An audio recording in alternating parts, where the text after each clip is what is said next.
Señores, muy buenos días. Este miércoles 30 de junio del año 2021. Miren, el último día del mes 6 del año.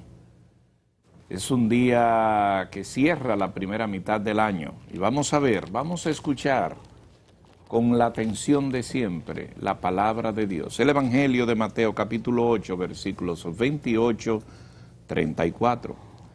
En aquel tiempo llegó Jesús a la otra orilla, a la región de los Gerasenos. Desde el cementerio 2 endemoniados salieron a su encuentro. Eran tan furiosos que nadie se atrevía a transitar por aquel camino. Y le dijeron a gritos: ¿qué quieres de nosotros, Hijo de Dios? ¿Has venido a atormentarnos antes de tiempo?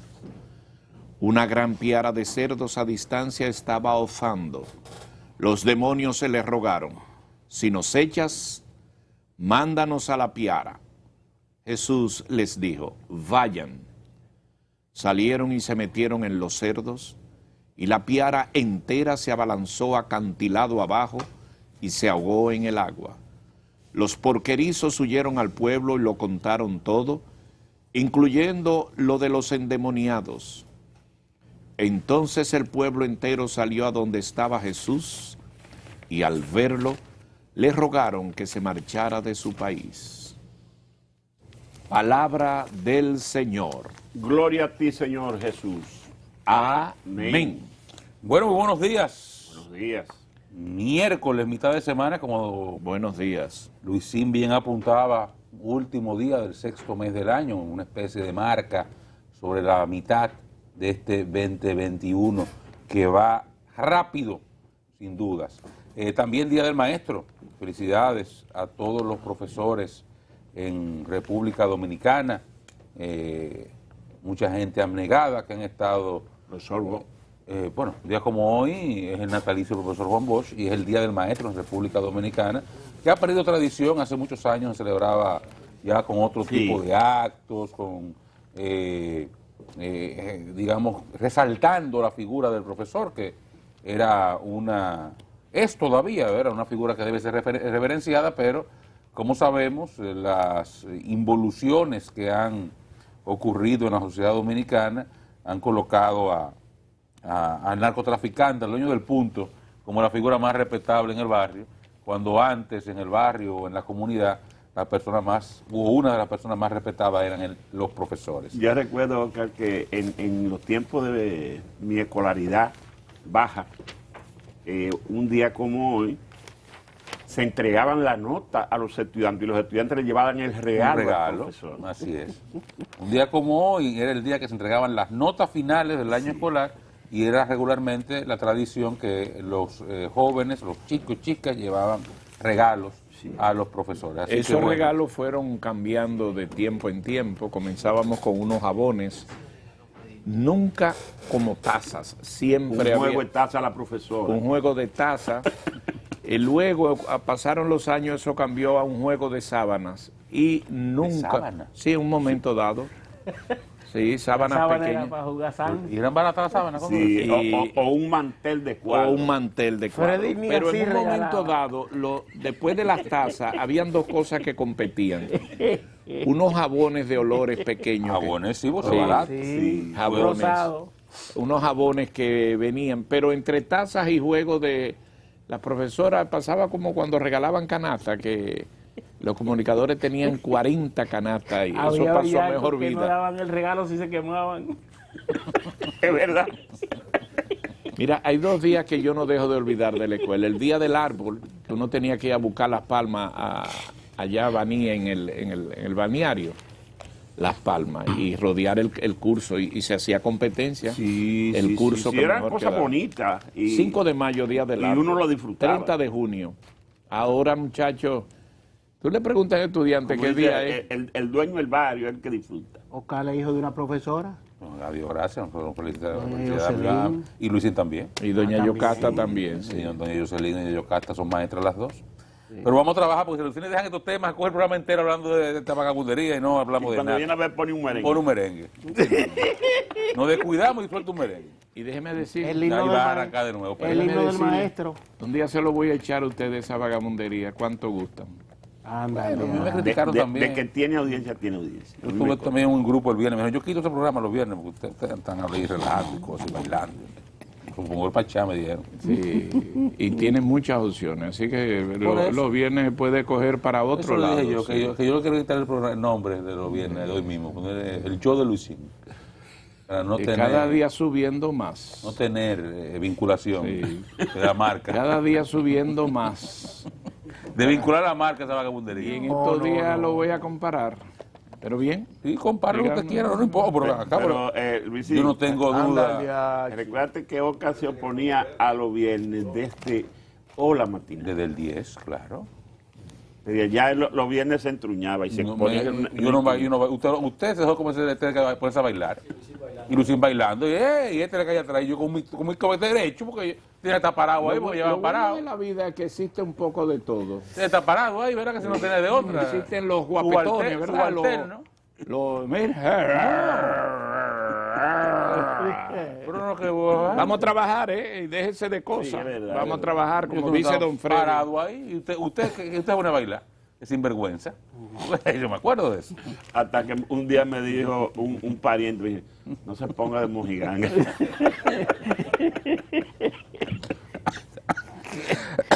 Ay, caramba, mire, señores. Cuánto orgullo lo hago. Ay, No, sí. yo no tengo duda de que yo estoy orgulloso de eso. Miren, el informe epidemiológico, ¿verdad? Como es tradición, como es normalidad nuestra, comenzar la mañana con pasando un repaso a los temas del COVID. En el día de ayer, las 24 horas anteriores al día de ayer, 714 contagios, 14 defunciones. El cuadro de ocupación continúa más o menos similar, un 43% de camas COVID ocupadas, un 62% de UCI y un 51% de ventiladores. El presidente de la República ayer, dos noticias importantes. Una, emitió el decreto dando continuidad a las medidas de restricción de circulación que están impuestas desde hace ya algunas semanas. En esta oportunidad continuarán hasta julio 7, Sí. que es la semana, pero es domingo la próxima semana. La próxima semana. Lo extendió, estaba miércoles, como de jueves a jueves, lo extendió unos cuantos días más. Para ser exacto, déjeme darle la información con la mayor 7 de precisión julio. posible. Bueno, 7 de julio es miércoles, correcto. Hoy es 30, ¿verdad? 7 de julio, próximo miércoles. Estamos todavía con las medidas que existen, que implican cierre de negocios y ¿verdad? Cierre de actividades a las 6 de la tarde, libre circulación hasta las 9 de la noche. Eso opera de lunes a domingo. Entonces, esto continuará hasta la próxima semana. Y algo importantísimo, que además de darle como información, quiero saludar, fue una reunión que el presidente de la República sostuvo ayer con el foro de partidos políticos y dirigentes de todos los partidos políticos del sistema, o buena parte, una representación importante de los partidos políticos del sistema en el Palacio Nacional, a quienes el presidente convocó para discutir el tema del COVID y ver cómo se podían unir sinergias para potenciar los planes del gobierno, tanto en la contención como en los planes de vacunación. El presidente, que estuvo en Palacio acompañado del ministro de Salud y del ministro de Trabajo y del director del Servicio Nacional de Salud, recibió ayer a Bautista Rojas Gómez de la Fuerza del Pueblo y Rafael Sánchez Cárdenas del PLD, que no solamente son dirigentes importantes de ambos partidos, sino que también fueron ministros de salud. Y en el caso de Sánchez Cárdenas, fue la persona a quien le correspondió manejar como ministro de Salud la primera etapa del virus, del COVID-19, y por tanto su experiencia aportada en cualquier caso, te toma o deja, pero siempre la experiencia de una persona que le tocó lidiar con esto en circunstancias diferentes, pero le tocó lidiar con esto. Bueno, pues entonces es siempre importante, y qué bueno que desde el gobierno y el presidente particularmente haya abierto espacio a escuchar a las voces de la oposición. y las opiniones que puedan tener sobre este tema, porque sin duda es el tema más importante que enfrenta, el reto más importante que enfrenta la sociedad y particularmente el gobierno. Entonces, también estuvo Jorge Radamés Zorrilla Ozuna, del Partido Cívico Renovador, Pelegrín Castillo, de la Fuerza Nacional Progresista, iba a decir la Fuerza del Pueblo, pero es porque es lo mismo casi, Máximo Castro Silverio y Rodolfo Rincón Martínez, del Partido Reformista Social Cristiano, Yané Camilo por el PRD, Trajano Santana por el PRI y Leonardo Antonio Suero de la UDC. Se anunció ayer que este grupo digamos que se congrega dentro de lo que es el foro de partidos políticos, que en esta nota me extraña no está José Fran Peñaguaba, que es el coordinador general de ese grupo, Sí. pero si no estuvo ahí algo, de alguna forma participó en ese encuentro, aunque fuera coordinándolo. José Fran tiene mucho liderazgo en ese espacio que congrega a los diferentes partidos políticos, sobre todo los minoritarios, y mucho respeto entre el liderazgo de los mayoritarios. Se anunció ayer que este grupo de partidos congregados en el foro darán hoy una rueda de prensa con los detalles de cómo ellos van a colaborar con los planes del gobierno, tanto en materia de contención como en los planes de vacunación que han estado llevando a cabo desde el gobierno. En el caso de la vacunación, a pesar de que el tema de la tercera dosis no se ha aclarado, que parece que sería hoy cuando, o dentro del marco de este espacio u otro espacio que el gobierno ha anunciado que a las 3 de la tarde estaría dando detalles sobre estos planes. No lo confirmó ayer, pero lo dijo el lunes. Vamos a ver qué sucede en el transcurso de la tarde de hoy, pero a pesar de que no se anunció oficialmente protocolos de la tercera dosis, ni se dio más informaciones, ayer hubo mayor presencia en los centros de vacunación que lo que pasó el fin de semana. Y eso es bueno. Ojalá que... Pero mira, Oca, de los partidos grandes que participaron, mandaron 3 médicos. Rincón Martínez del Reformista, Bauta Roja de la Fuerza y Sánchez Cárdenas del PLD. Y los 3 hablaron en el Palacio ayer tarde y se opusieron a la tercera dosis. Coincidieron en decir que lo fundamental en este momento es intensificar la campaña de la primera y segunda vacuna antes de hablar de la tercera. Sí, yo pienso que en sentido, concluyo, Luis, para que usted tome la palabra. En sentido general, yo creo que eventualmente el gobierno será ese el planteamiento que hará en las próximas horas.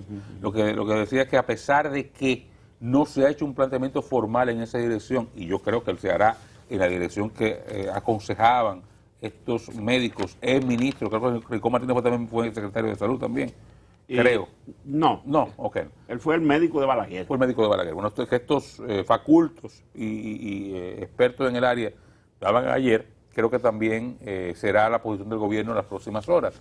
Pero que antes incluso de que eso pasara, y lo que quiero resaltar, de alguna forma ayer acudieron más personas a los centros de vacunación de lo que estaban acudiendo el fin de semana. O sea que, aunque todavía existe la confusión y prevalece la confusión, la gente acudió a vacunarse y eso es positivo. Don Luis. Bueno, los que opinan sobre el tema de la tercera dosis no es que se oponen, es el momento en que debe colocarse esa tercera dosis. Y vamos a ver. Yo me he sustentado, vi unas declaraciones del doctor Yunen. He visto he conversado con el doctor Jorge Marte, he conversado con el doctor Cambiaso, y al final del día es esperar un momento. Y en el caso de la salud se da mucho de que la gente tiene una situación diferente, los que tienen más anticuerpos, los que no tienen. Yo pienso que este es un tema, como siempre, ha sido delicado, pero es un tema que República Dominicana no se ha quedado atrás, y es lo que yo celebro. Sí. ¿Qué es lo que ha hecho el gobierno ante lo que evidentemente fue un adelanto de información, de forma de anunciar esto? El gobierno ha decidido llamar a los entes relacionados con el sector. hizo una reunión el lunes pesada. Ahí yo vi al doctor Marte, ahí yo vi al doctor Yunen, el doctor Puello, al doctor Aldo Ariel Suero y parte de la cúpula de este organismo. Ayer hizo una reunión con los partidos políticos, con la parte de los médicos. El doctor Bautista Rojas Gómez, que ha sido una persona siempre muy responsable con los temas y no politiquea con estos temas de salud desde el punto de vista de su opinión. Pero al final del día, como partido, la Fuerza del Pueblo y el PLD dicen, no, eso no se debe poner ahora, hay que esperar. Bueno, en ese esperar y esperar son investigaciones que a veces, bueno, y lo dijo la OPC también, en una misma opinión. Ahora, ¿qué es lo que están diciendo? Que esperen concluir con la 2 en el fondo. Pero yo le voy a decir a usted una cosa. Hace rato que para una gran parte de la población terminó la 2. Ustedes se le olvidan que en marzo ya un gran porcentaje había terminado la 2 y van para 4 meses. Entonces, hay un segmento que pudiera estar recibiendo la 3 por diferentes razones, por anticuerpos o por reforzamiento. ¿Qué pudiera pasar? Que la Delta, la variante Delta o algo pueda llegar. Que pudiera llegar, no, expandirse. No tengo ninguna duda de que pueda haber una que otra, pero hasta ahora nos hemos estado manejando ahí. Yo creo que el gobierno va a anunciar esto, va a tomar un protocolo de rigor para la aplicación de la 3, va a poner un tiempo más adelante, como dicen algunos facultos, pero en definitiva lo que observo con interés es que va a haber disponibilidad para una vacuna 3. Hay países que no tienen disponibilidad ni para 1 ni para 2. Que no ha llegado la 1. Ni para 1 ni para 2. Y nosotros vamos a tener para la 3. Entonces, ¿de cuándo es? Consulte a su médico. Evalúe. Y el análisis del anticuerpo. Y hágase su anticuerpo. Como eso no llega a muchos sectores de la población, ahí sí yo estoy de acuerdo con esos médicos que dicen que hay que concluir la 2. Para llegar a la 3 hay que pasar por la 2. Entonces hay que concluir eso. Me imagino que el gobierno, miren ustedes, mandó a reforzar permanente el tema de vacunación, porque el gobierno hacía unos proyectos de irse de jueves a domingo con los funcionarios. Ahora llamó a los funcionarios, esto es una meta de aquí a tal fecha, todos los días. Creo que esa es así debe ser. Una estrategia más que interesante del gobierno, con sus puntos en contra. No observo que pueda haber aquí algún interés político, sino un interés comedido. Pero los médicos tienen que fijar posiciones. Muchos médicos están diciendo la factibilidad de que sí es viable la vacuna 3, de reforzamiento, como ha ocurrido con otras vacunas para otros fines. Entonces yo creo que esté la vacuna disponible, que por cierto es la Pfizer. Y además, don Luis, divulgar eso dentro de lo que son las proyecciones del país como destino turístico. Ayer vi una información interesantísima y la relacioné de una vez con la campaña de vacunación. La gente del aeropuerto de Punta Cana tuvieron que abrir la pista B por la cantidad de aviones que están llegando llenos de turistas.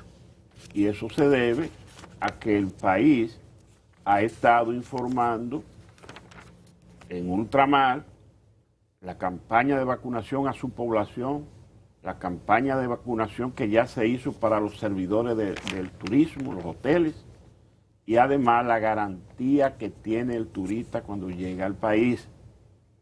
O sea, si estamos trabajando con esa parte, hay que seguir la campaña de divulgación, porque la llegada de turistas es la recuperación de la economía. Y pienso que vamos parejo en eso. Está aumentando el flujo de turistas y Valdés Alviso en el banco dice que eso va tomando la forma que debe tener como lo tuvo en el 19. Bueno, ayer el gobernador del Banco Central, y ya me quedo en la parte económica que usted señalaba, ofreció una rueda de prensa dando las informaciones sobre los resultados de la economía dominicana a los primeros 5 meses del año, y la verdad es que los datos son mucho mejores que lo que se había proyectado. Estamos hablando de un crecimiento de la economía que ya al día de hoy, los primeros 5 meses del año, supera el 13%. Un dato realmente muy halagüeño, independientemente de que venimos de algunos meses de crecimiento en ese mismo periodo del año pasado, y por tanto el dispare es bastante alto y seguirá creciendo, porque en la medida en que se compare con lo que pasó el año pasado y el decrecimiento que estuvimos, lo lógico es que se produzcan aumentos importantes en el crecimiento de la economía, pero aún así, aún comparado con el 2019, los datos indican una clara recuperación, más allá del rebote natural. Hay una recuperación de la economía, no ha recuperado todo su dinamismo, hay sectores que continúan todavía rezagados, como es el caso del turismo, que por más esfuerzo que se ha hecho y que se haga, hay un límite al que se puede llegar, y es al límite que establecen el apetito por el turismo y el viaje que se genere desde fuera. Sin embargo, las visitas de ciudadanos estadounidenses y europeos a la República Dominicana va en aumento.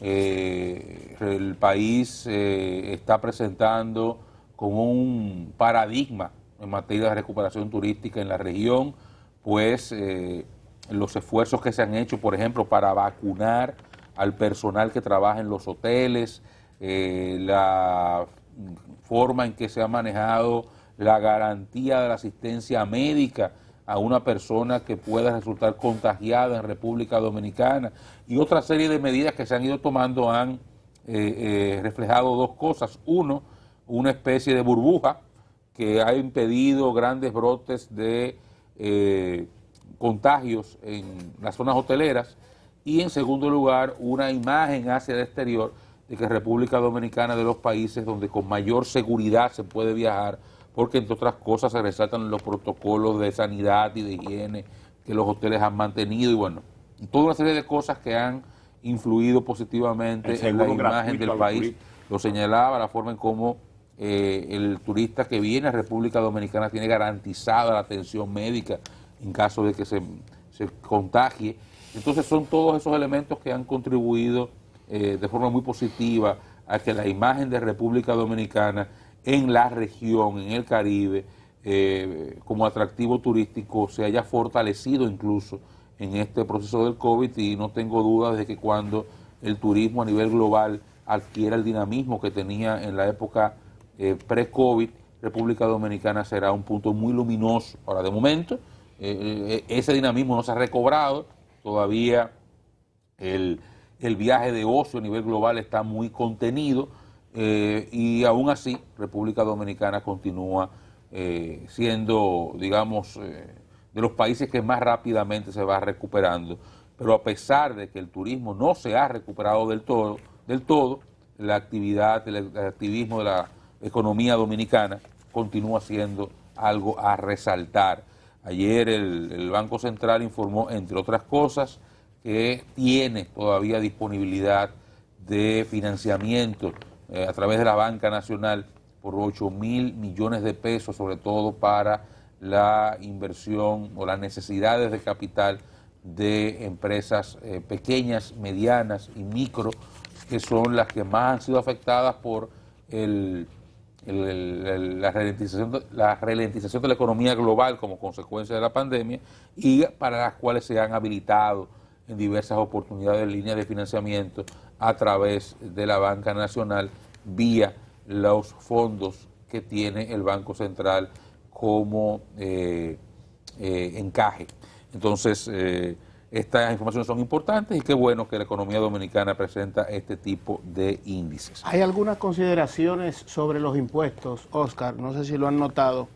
La Dirección General de Impuestos Internos ha ido eliminando los anticipos para algunos niveles de empresas, pequeñas, medianas empresas, con la situación misma de la economía, las dificultades que se han presentado, la proyección de lo que usted va a ingresar en el año, analizando lo que le ingresó el año anterior, el año fiscal anterior, muchas veces, y en este caso sobre todo, las dificultades por la ralentización de la economía, evidencia que eso es así. Anteriormente se había tomado decisiones en ese sentido de quitar algunos de estos requerimientos o responsabilidades fiscales para que las empresas pudieran mantenerse por lo menos en las responsabilidades fundamentales del empleo y de otras cuestiones que tienen que ver con la dinámica misma de la economía, de movimiento, venta de bienes y servicios. Y es importante que desde diferentes ámbitos se habla incluso de la cuestión en aduanas, de revisar los impuestos aduanales para ciertos aspectos, porque se estaría provocando incremento de precios en artículos que definitivamente llegan al consumidor, y hay quejas en la población, uno lo escucha, lo ve en los supermercados, en los mercados, cómo han ido incrementando de precios algunos de esos productos de amplia demanda, de amplio consumo. Claro, está el componente de cuestiones que nosotros no controlamos, de los aumentos de los precios en los mercados internacionales, de los denominados commodities o las materias primas que tienen que ver con la producción de pollo, de huevos, de cerdos, todas estas cosas, pero es importante que se vea, que se le dé seguimiento a la cuestión de la economía que a todos nos afecta definitivamente. Bueno, así es. Bueno, ayer, por otro lado, quedó en prisión el ex procurador general de la República, Jean Alain Rodríguez. Era algo cantado, visto los allanamientos que se produjeron la madrugada y la noche anterior. Él se presentó cerca del mediodía a la Procuraduría General de la República, señalando algo que había ya planteado en entrevistas que había estado dando en el transcurso de la mañana, de que él se presentaría a pesar de que no ha sido llamado, y que vería qué tienen en su contra.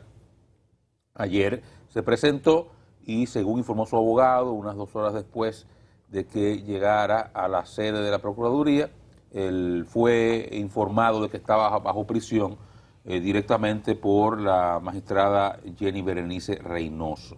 Luego, como ustedes ven en imágenes, fue conducido dentro de un gran aparataje de seguridad a la cárcel preventiva del Palacio de Justicia de Ciudad Nueva. Ese aparataje con que se llevaron a Jean Alain es una de esas cosas que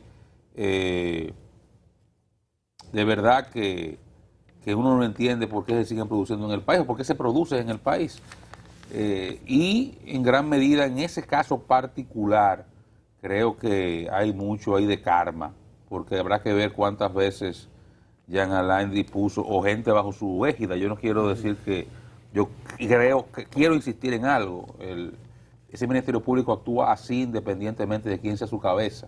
Ahí hay un mal de fondo, hay un proceder. Ahí hay un trujillismo escondido. Hay un sistema, hay un método de trabajo que privilegia la parafernalia, el show. La represión. No, eso es, yo no quiero llegar ahí. Eso es show, es mucho show, mucho. Sí hay elementos, yo no diría represivos, sino digamos que un poco de conchoprimismo, un poco de autoritarismo para hacer las cosas, imponer la autoridad y hacerte sentir que tú eres poca cosa menos que una cucaracha. ¿Tú sabes cómo se manifiesta? El mejor ejemplo es cuando una persona va a entrar a un carro. Usted tiene la medida de su vehículo y de cualquier vehículo usted entra suavemente. No, hay que tomarlo y bajarlo y hacerle así por la cabeza. Óyeme, sí, eso no es de consideración. Es un proceder, y yo creo que, por ejemplo, decía, aunque es un elemento de karma en esto de Jean Alain desfilando, como bajo su gestión desfilaron algunos, ¿me entiendes? Bajo ese mismo tipo de proceder. No se lo indilgo a él directamente como no le indilgaría esto a la magistrada Germán, salvando la distancia, que no son No quiero comparar jamás la magistrada Germán con lo que Jean Alain fue como procurador, pero sí quiero indicar que esto es un proceder. Mañana pueden poner ahí a Juan de los Palotes y la estructura del Ministerio Público de la escuela es esa.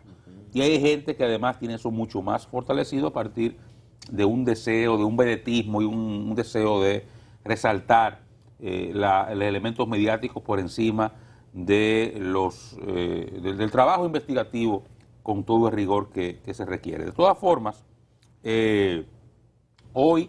Pero en ese tenor me llamó la atención porque la foto del Diario Libre presenta eso que ustedes señalando, bajando y pudo captar la foto, la cara de Jean Alain, pero viene otra persona atrás. Son varios los arrestados. No, pero acuérdate que ya esos estaban arrestados en Ciudad Nueva. No necesariamente.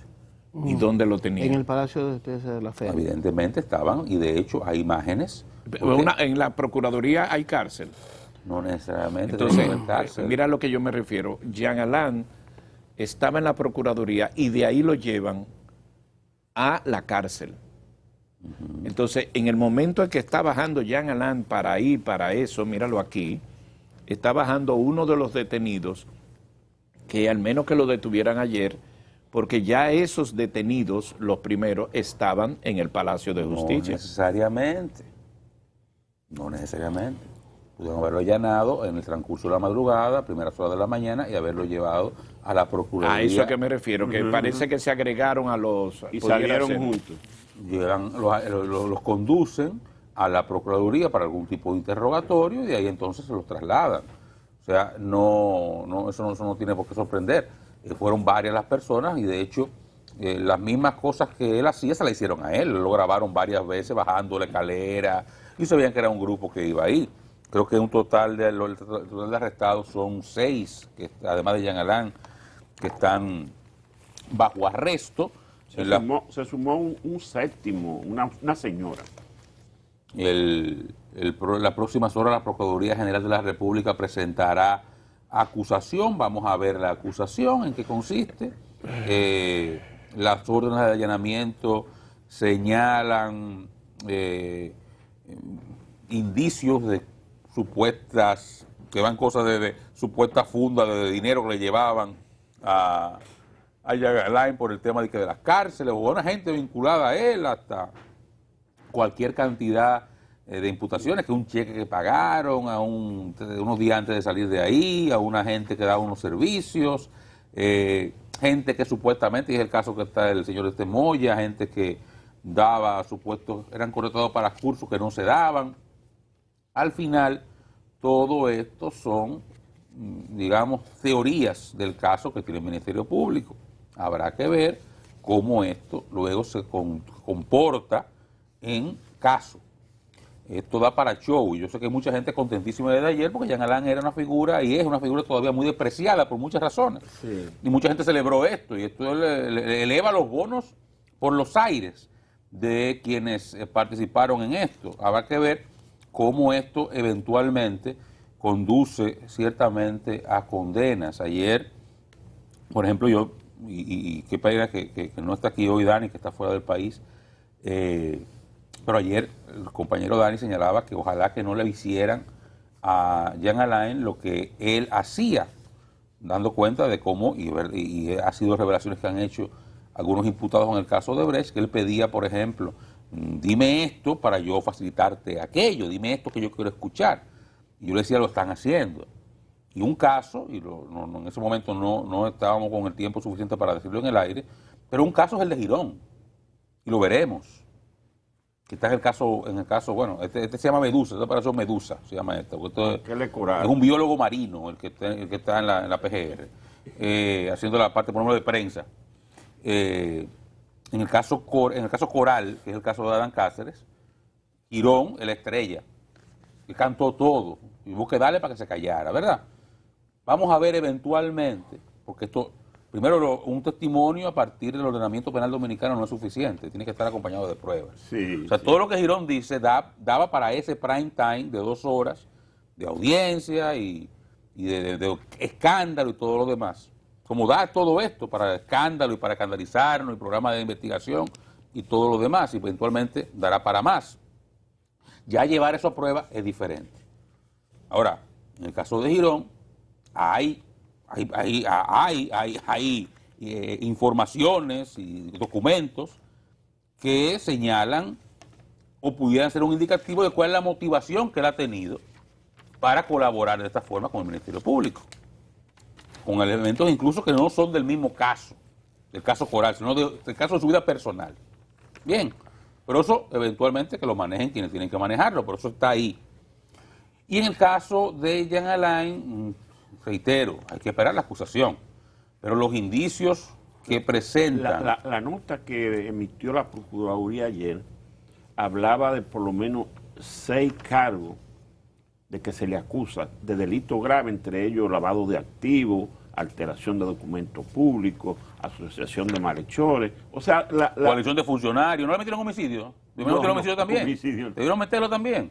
Y de momento, el dinero que plantean es muy poco, tienen que llevarlo. Aquí un expediente que no tenga miles de millones de pesos no funciona. O sea, si ese expediente lo dejan en los 60, 70 millones que aparecen ahí, no se va a caer.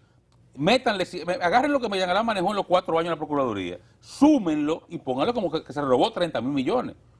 Y yo aspiro a que lo hagan en las próximas horas, porque es lo que es la tradición. La tradición. Ahora, todo eso, el papel lo aguanta. Ya hay que ver cómo se traduce eso en pruebas. En la orden de allanamiento, que yo imagino usted la leyó, porque yo la leí, tiene 16 páginas, la ley completa. Cuando aparecen, los indicios que aparecen, la mayor parte de ellos, no todos, están sustentados en las declaraciones, las confesiones de una joven que está presa, que fue arrestada al final del año pasado y era la encargada de unos almacenes de la PGR. La agarraron robándose 70 televisores junto con su pareja, la metieron presa y ella decidió colaborar con el Ministerio Público y confesar cualquier cantidad de cosas de que ella supuestamente recibía en almacén unos productos que no recibía, que le ordenaba a fulano poner que le pagaran 4 o 5 veces el mismo monto a una persona. Todo eso, ella colaboró. Hay que ver cuánto esa colaboración implica y si eso se traduce en pruebas. Cada vez que yo hablo, no de este caso de Jean Alain, a quien personalmente me sabe mal defender, si tuviera que defenderlo a él en un caso, que no lo estoy haciendo tampoco, yo defiendo el debido proceso, por lo que he explicado en otras oportunidades. A mí me preocupa que todo este aparataje acabe cayéndose, termine desmoronándose y provoque esa sensación en la población de que el sistema no sirve. Ese tipo de cosas que la sociedad conduce a la aventura. Entonces a los pueblos les importa un carajo todo y acaban votando por un Pedro Castillo, como Perú. Esa es mi preocupación fundamental. Ya tenemos el caso de Brecht, que Jean Alain hizo un mamotreto, ahí se está cayendo. Y eventualmente, cuando eso se caiga, la gente entonces... Porque dime, tu Camacho le dijo hombre de maletín a Ángel Rondón 60 veces. Entonces la justicia va a tener que soltar a Ángel Rondón, el hombre de maletín, según Camacho. Porque no hay prueba. Porque una cosa es vocear, gritar en un tribunal, o presentar cualquier cantidad de cosas en un papel, y otra cosa es convertir eso en pruebas que conduzcan a un juez que eventualmente será investido de imparcialidad, porque eventualmente la bulla cesa. Sí. Eventualmente la bulla cesa y acabamos con las pruebas sobre la mesa.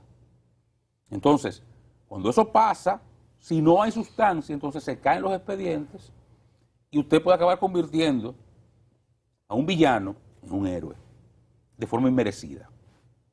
Entonces, por eso yo cada vez que hablo de estos temas, hago referencia a Brasil y al caso Lava Jato. Lo hacía ayer, quiero tomarlo de nuevo hoy. ¿Por qué? Porque una de las cosas que han conducido a que se caiga en pedazos ese expediente, todo lo que es Lava Jato en Brasil, y que la imagen de Sergio Moro, otrora paladín de la lucha contra la corrupción y referente regional de la honestidad y la verticalidad y la valentía para luchar contra la corrupción, hoy totalmente vilipendiado por la clase jurídica, una persona defenestrada de cualquier espacio en la judicatura o en la justicia brasileña. Una de las cosas que condujo a que ese expediente se desbaratara fue que dentro del proceder de Moro estaba que si él le tenía algún imputable o imputado, él le decía, mira, es que yo quiero que tú me metas a Lula, parece alguien, tú me metas a Freddy, tú tienes que decirme esto de Freddy, para entonces yo variarte tu prisión por domiciliaria. Para ayudarte. Para ayudarte. Ahora tú tienes que decirme esto de Freddy, ¿eh? Un guión. Un guión. Sí, sí, sí. Tienes que decirme esto de Freddy, porque quien yo quiero buscar, yo no tengo nada contigo, es a Freddy que yo quiero. Cuando todo eso se descubrió, y la gente que ya se sintió sin el peso en el cuello del poder de Moro comenzó a hablar y decir que yo tuve que decir eso, porque era esto o cárcel. Entonces comenzó a desmoronarse ese expediente, al punto de que en el lunes un juez supremo brasileño decidió que todas, no una, no dos, no contra Lula solamente, no, que todas las diligencias procesales llevadas a cabo por Sergio Moro y 6 fiscales más, 6 jueces y fiscales más, en el caso Lava Jato, quedaron declaradas ilegales, por lo que ese caso se cayó, definitiva y totalmente. Porque lo que comienza mal, lo que se hace eventualmente mal, como consecuencia de la prisa, la rabia, la proyección, el interés mediático o el populismo penal, termina mal, independientemente de que en las etapas iniciales o medias usted pueda todavía, producto de la algarabía que surge de las gradas, no darse cuenta de cómo se están conduciendo mal las cosas. Yo no quiero dar opinión particular sobre este caso porque yo no lo conozco.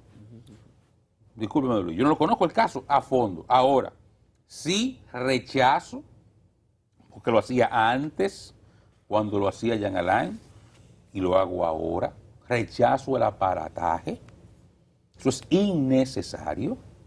Creo que a gente que no tiene condición de peligro de fuga, gente que tiene domicilio conocido, que no son crímenes violentos, que no han intentado fugarse del proceso o obstruir el proceso, no hay ninguna necesidad de mantener prisión preventiva.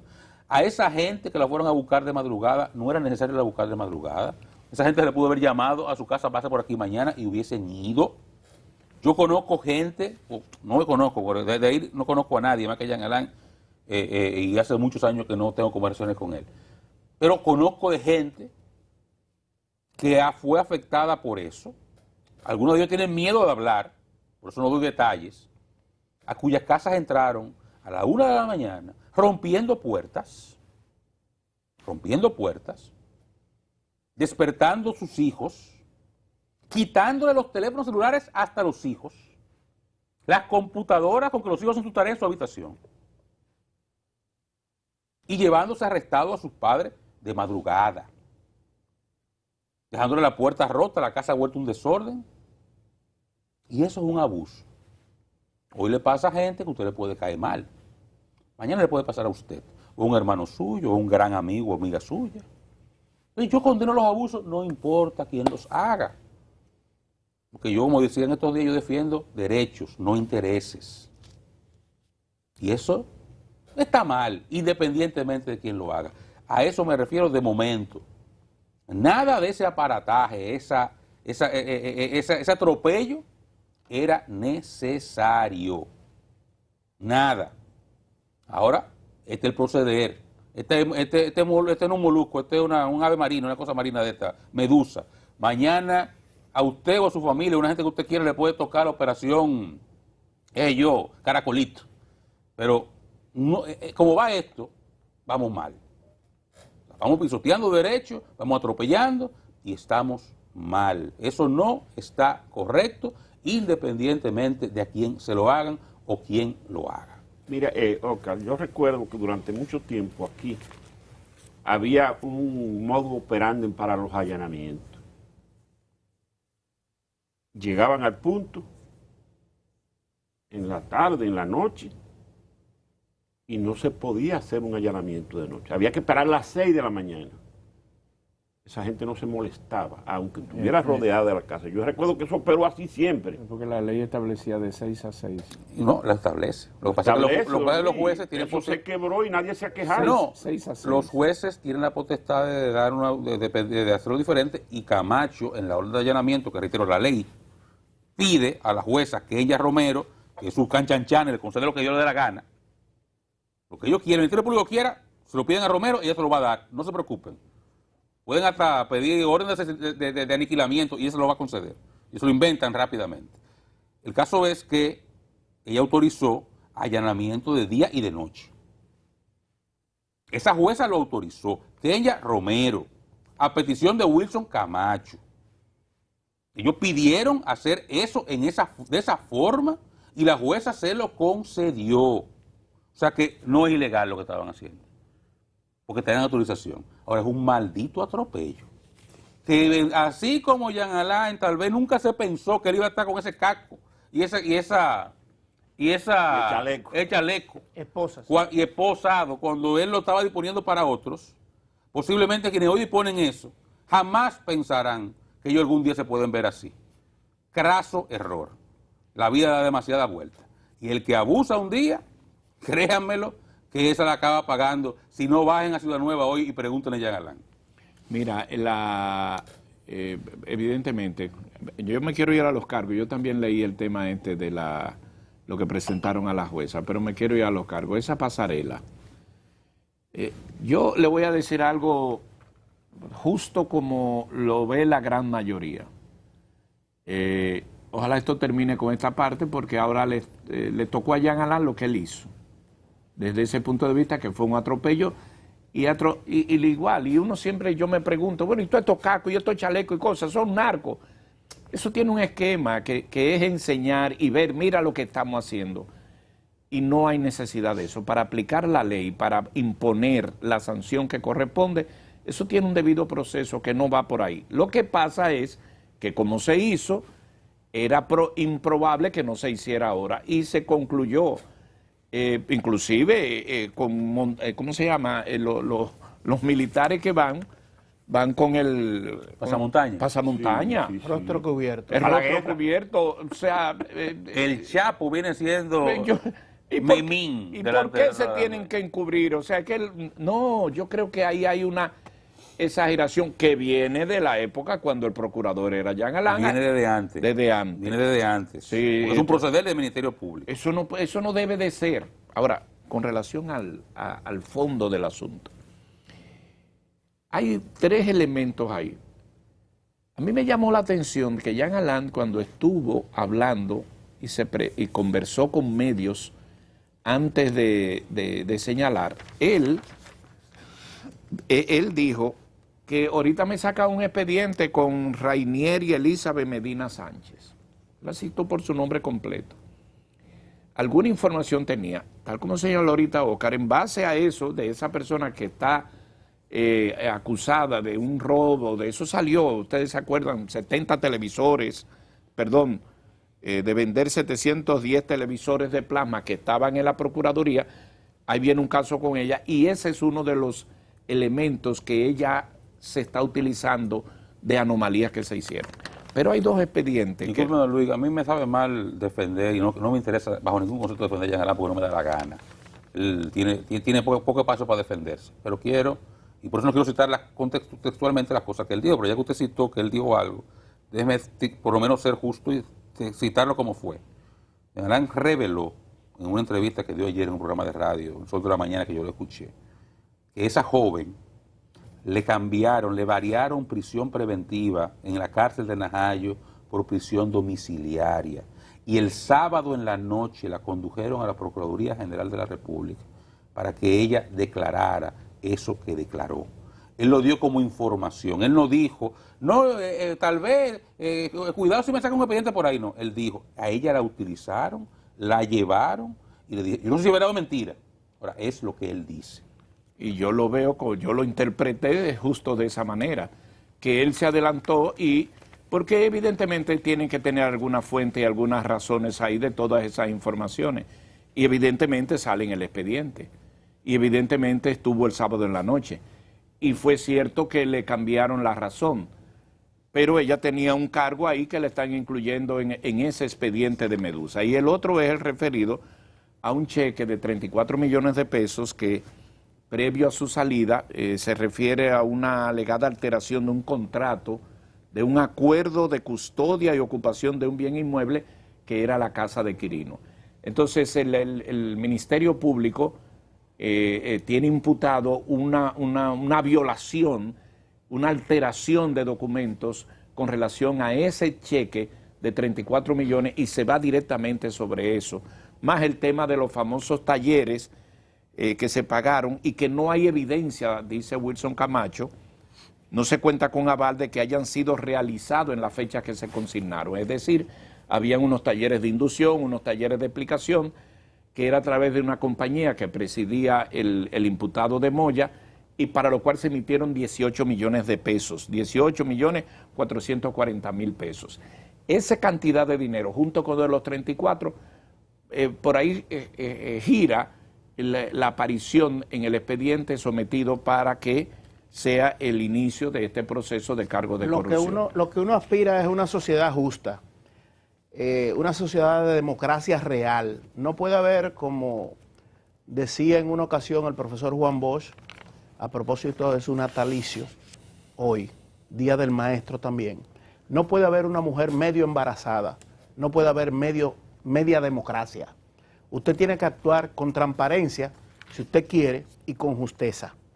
Y yo creo que el presidente Luis Abinader, que sale dentro de todo esto, cuando la Procuradora General Miriam Germán dice que 2 funcionarios a los que no identificó la visitaron en su despacho a propósito de ella decidir eliminar los odiosos impedimentos de salida con la nomenclatura de alerta migratoria, mediante la cual a Jean Alain Rodríguez, o quítele el nombre si usted quiere, a un ciudadano se le impide salir por una orden administrativa y no por una decisión de un juez. Si estamos hablando de cuestiones de democracia y de derecho, hay que ser transparente. El presidente Luis Abinader dijo, no me involucro en cuestiones del Ministerio Público, que actúe de manera independiente, que se rijan por lo que dicen las leyes, la Constitución, los códigos. ¿Quiénes fueron esos 2 funcionarios que la magistrada Miriam Germán, en su comunicado a propósito de la violación de derecho de libre tránsito, de libertad de tránsito, al ex procurador Jean Alain cuando iba de viaje al exterior, quiénes fueron esos 2 funcionarios? El presidente Luis Abinader debe de hacer el esfuerzo y cuidar esa parte, porque esos 2 funcionarios llegaron al despacho de Miriam Germán, no fue a hablar de Cocaleca, fueron a presionar y a exigir, porque ella lo refiere en el comunicado, que solo el director de Migración estuvo de acuerdo con ella, que eso había que eliminarlo. Esas cosas hay que aclararlas, hay que decirlas, y que el presidente Luis Abinader les diga a todos sus funcionarios, óigame, no lo quiero ver ni pasar en carro público, ni en autobús, ni en su vehículo privado cerca de la Procuraduría General de la República. Hablamos de Estado de Derecho, señores. Aquí hay un ánimo como de linchamiento y de prejuicio contra todo lo que fue la administración pasada del presidente Danilo Medina del Partido de la Liberación Dominicana. Y el morbo es irracional. Y hay que cuidar las cuestiones que tienen que ver con el Estado de Derecho, porque mañana le puede ocurrir a quienes hoy están aplaudiendo. Yo he visto en las redes sociales incluso a gente que lo dice públicamente, aposté y voté y accioné para sacar al PLD del gobierno y para que llegara el cambio. Periodistas, por ejemplo, como el caso de Radamés Gómez Sánchez, lo dice en Twitter, en su cuenta de Twitter, dice, yo no voté para que me allanen de madrugada, para que cometan esos atropellos, y quienes criticamos a ese que hoy está preso, cuando tenía el poder, hoy no lo defendemos a él, defendemos los derechos. Aquí hay gente queriendo mezclar una cosa con otra, y ese tránquenlo que ha visto y ha puesto a sufrir a gente que hoy, incluso gente que vio a sus padres sufriendo de esos atropellos anteriormente y que hoy ocupan posiciones importantes en el gobierno, que se recuerden, esto es una rueda giratoria. como la Catalina de la bicicleta que tiene 2 pedales, un día está arriba uno y otro día está arriba otro. La venganza no es buena, y vivir llevándonos la cabeza, y esta democracia que se ha construido con tanto sacrificio, se puede ir de bruces por acciones de abuso de poder y cuestiones dictatoriales. Citado tangencialmente hace un rato al inicio de este tema, que es el tema principal, oficializado ayer en la tarde la inhibición del caso de la procuradora Miriam Germán Brito, en el caso de la Operación Medusa. No quiere que se le atribuya ninguna malquerencia o predisposición por el caso que, como ustedes recuerdan, vivió ella en enfrentamiento con Jean Alain cuando ella aspiraba a ser miembro, intervino como postulante ante el Consejo Nacional de la Magistratura. Eso se oficializó en el día de ayer y hubo muchas reacciones de parte de esta operación, inclusive del litoral de gobierno. En el caso me llamaron mucho la atención de las declaraciones de Gustavo Sánchez, que se fue a usar inclusive términos muy, muy particulares. El mismo dirigente de la Fuerza del Pueblo, que establecieron que no debería hacerse show mediático con esto y que debería irse debido al proceso, de manera que no utilizar esto. Hubo reacción de parte de algunos dirigentes del PLD con relación a esta operación que se concluyó en el día de ayer. Pero eso es parte de toda una reacción. Rubén Maldonado, como Fuerza del Pueblo, fue que se cuestionó que no convertir esto en el show circo por estos elementos que hemos estado citando, pero sí ir contra el debido proceso. Y Gustavo Sánchez se fue con unos términos de tildar de lambones por el allanamiento tanto a Jenny Berenice como a Wilson Camacho. De manera que bien activo ahí los partidos políticos y todo el país ayer como tendencia número 1 con esta operación Medusa. Yo creo que lo de Gustavo Sánchez no fue por lo operativo, y tal vez por una forma, por un proceder, por una forma de ser, porque por ahí andan fotos de Camacho muy muerto de risa con Jean Alain. Ellos todos fueron subalternos de Jean Alain, todos fueron formados por gente del mismo gobierno pasado y fueron muy... Yo he dicho en muchas oportunidades, señores, que Camacho, ese que firmó la orden para que sacaran a toda esa gente de su casa de madrugada, ese mismo era que andaba en complicidad con Jean Alain haciendo el expediente de Brecht. Era la misma gente, señores. Quien coordinó que sacaran como perros de su casa a primera hora de la mañana con un casco y lo pasaran por la ciudad con cascos protectores a los de Brecht, que nosotros lo criticamos aquí, era Camacho, el mismo que está ahí, no es diferente. Porque hay algo que hay que recordar, Nosotros criticamos aquí a Jean Alain de Odebrecht, desde el principio, cuando vimos esa tropelía, ese atropello. En ese momento, muchos de los que después se pusieron contra él por lo de Miriam Germán, estaban aplaudiéndolo, señalando que eso era correcto. Esos ladronazos de Odebrecht diciendo, y le decían a Ángel Rondón cualquier cantidad de cosas. Que hubo gente que hizo periódicos y cosas, historias sobre, cuestionando cómo Ángel Rondón tenía tanto dinero cuando vino a Digüey. No nos acordamos de eso, señores. Sí. Y Jean Alain no es que era un héroe, pero era muy aplaudido en ese momento. Y nosotros lo que estábamos criticando aquí, Hoy, muchos de los que lo aplaudían en ese momento, hoy entonces están montándose con lo que siempre han hecho. Los farsantes que siempre han hecho exactamente lo mismo. Nosotros podemos decir lo que estamos diciendo hoy, porque dijimos, por lo que dijimos antes. Reitero, no cuando atropelló a Miriam, que tal vez fuimos más fuertes con él que nadie. Desde el principio lo estamos diciendo. Porque defendemos, como Gemar ha dicho, y yo lo he dicho muchas veces aquí, derechos, no intereses. Ahora, sobre esto de no hacer show, yo les voy a contar ahora lo que va a pasar, que estemos claros. Van a presentar hoy miércoles, mañana jueves, presentan la acusación, llena de teoría del Ministerio Público, ¿verdad que sí? Y la solicitud de medida de coerción. Y la solicitud de medida de coerción le van a pedir 18 meses a cada uno de esa gente. Y van a pedir declarar cada caso complejo. Van a pedir un expediente de 300, 400 páginas, qué sé yo, con cualquier cantidad de cosas de teoría, ¿verdad que sí? Yo creo que esos 50 millones de pesos que hasta ahora aparecen, que Luisín mencionaba, deben poner unos cuantos ceros más para meterlo en 5,000 por lo menos. Porque si es menos de ahí, entonces no va a tener espectáculo. Y entonces el juez, la señora Romero, va a coger el caso para ella, evidentemente. Ella no va, ella es la coordinadora, ella no va a mandar ese caso a más nadie, lo va a coger ella.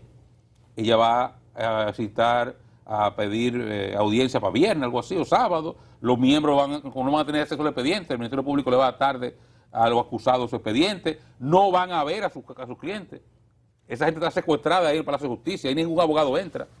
El que entra le ponen un guardia al lado. Entonces, como todo eso va a pasar, van a pedir aplazamiento. Entonces, la semana que viene, en 4 o 5 noches consecutivas, transmitidas por televisión, vamos a conocer esto. Y muy probablemente, la señora esta del almacén, Medina Sánchez, tendrá sus 3 horas para decir cualquier cantidad de cosas que ella le hayan guionizado, como a Girón, que hicieron su guión. Eso lo veremos, ¿eh? Ojalá, simplemente, ahí yo me sumo a lo que Jean Alain ha dicho, que se transmita todo. Y que cuando Jean Alain le toque hablar, o alguno de los imputados que están ahí le toque hablar, no se dañe la transmisión como se dañó con la lotería. Porque aquí todos los juicios son públicos, menos la lotería, que uno hubo forma de verlo. Se dañó la transmisión, casualmente. Y fue el único juicio que la jueza se mandó donde otro. Ella no va a hacer este caso ahora. Pero que por lo menos cuando haya transmisión, haya completa. Que no sea solamente la parte de la Girona del caso Medusa y de las estridencias de Jenny o Camacho, ¿no? Que pongan todo. Y cuando le toque hablar a los imputados, por ejemplo a Jean Alain, si le tocan 3 horas, que tramitan las 3 horas. Que digan todo lo que le da gana de decir. Y le creerán o no le creerán. Pero que lo digan todo. Que sea, ¿verdad? Como la monja del cuento aquel. Que dijeron a todas. Vamos a una pausa. Ayer salió hasta el 7 de julio el estado de emergencia, de toque de queda señalado. Vamos a la pausa y regresamos en breve.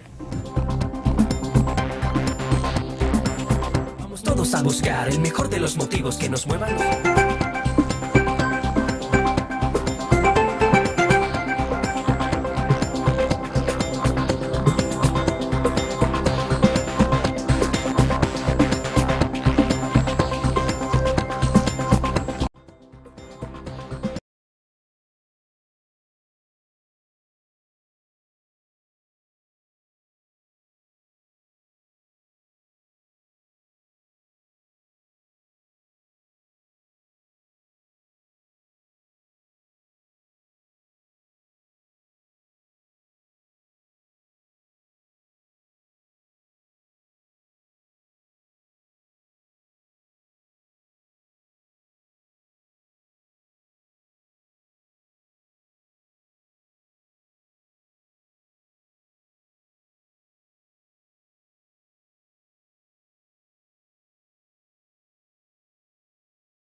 Bueno, ya estamos de regreso. Es tiempo del tiempo, este momento para hablarle qué acontece con este tema, de ponerle mucha atención, sobre todo por lo que se avisora en el fin de semana. Mientras tanto, para hoy, 30 de junio del 2021, el reporte de las 7 de la mañana, hoy se incrementará la inestabilidad sobre el país debido a la cercanía de una onda tropical. Para hoy las lluvias estarán concentradas en Elías Piña, San Juan, Valverde, San José de las Matas, Santiago Rodríguez, Dajabón, Monteplata, Cotuí, El Ceibo, Atomayor, Constanza, Jarabacoa y Moca. Pero ven acá, entonces está concentrado en todo el país, porque sí, va desde Elías Piña, Moca, a Monteplata, a Dajabón, nada más falta Higüey. Para el Gran Santo Domingo se prevén chubascos aislados al final de la tarde, sobre todo en Santo Domingo Norte, Santo Domingo Este. Pero oigan bien, habrá mucho calor. 2 disturbios en el Atlántico. Uno estará llegando mañana al país como onda tropical. O sea, el jueves comienza a anunciarse una onda tropical. Y el otro podrá hoy desarrollarse como depresión en el Atlántico, pero su proyección es que para el sábado también alcance el país. Hay que estar atentos a este tema del clima. Muchas gracias a Francisco Holguín por este reporte.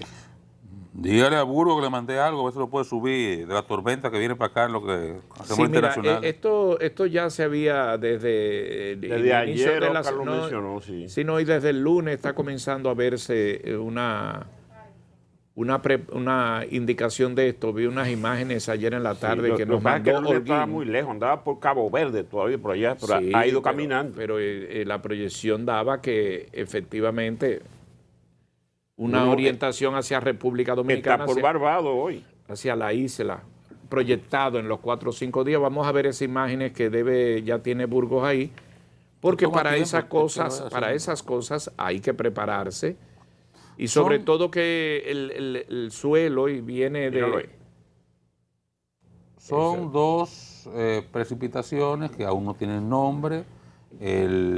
Como ustedes ven, hoy mismo tapa, el logo de hoy mismo tapa la información, pero ahí, bueno, gracias Burgo, usted ve cuando se indica las posibilidades que tiene de convertirse en una tormenta tropical. La amarilla, que es la que está más avanzada, esa tiene menos de un 40% de posibilidades de convertirse en tormenta tropical. La roja tiene más de un 60%. Sí. Son 2 fenómenos que todavía no tienen nombre porque no se han formado del todo y que esas son las proyecciones que tienen a los siguientes 5 días. O sea, eso es de hoy a las 8, a las 5 de la mañana. Estamos hablando de que ahí están proyectando miércoles, jueves, viernes, sábado, domingo. De aquí al fin de semana, esas serían las posibles posiciones en que se encuentren esos fenómenos, que si siguen así, independientemente de que produzcan o no, se formen o no como tormenta, la proyección es que va a llover mucho por la zona.